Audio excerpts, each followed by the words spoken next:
یوں تو عشر ذوالحجہ کے سارے ہی دن بہت معتبر ہیں، لیکن عرفہ یعنی ذوالحجہ کی 9 تاریخ کی بہت فضیلت ہے۔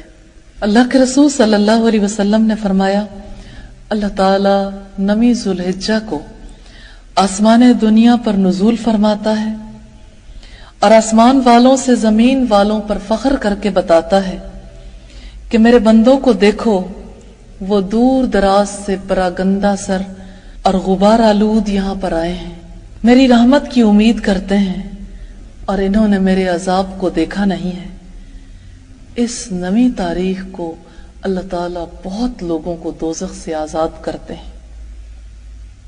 یہ روایت ابن خزیمہ کی ہے۔ حضرت عباس روایت کرتے ہیں، اللہ کے رسول صلی اللہ علیہ وسلم نے عرفہ کی شام کو اپنی امت کے لیے مغفرت کی دعا فرمائی۔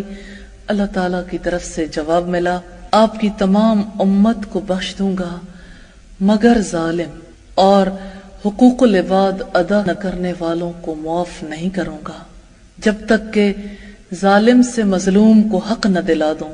آپ نے عرض کیا، خدایا اگر تو چاہے تو مظلوم کو جنت میں جگہ دے سکتا ہے۔ اس شام کو بھی آپ کی درخواست منظور نہیں ہوئی۔ مزدلفہ میں پھر صبح کو آپ نے اسی دعا کو دہرایا تو آپ کی دعا قبول ہوئی۔ حدیث کے راوی کہتے ہیں کہ دعا کی قبولیت پر رسول اللہ صلی اللہ علیہ وسلم مسکرائے۔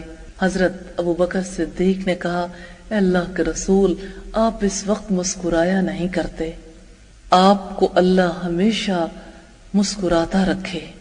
آپ نے فرمایا، اللہ کے دشمن ابلیس نے جب میری دعا کی قبولیت کے بارے میں جان لیا تو ہائے ہائے کرتا ہوا سر پر مٹی ڈالنے لگا اور مجھے ابلیس کو دیکھ کر ہنسی آ گئی۔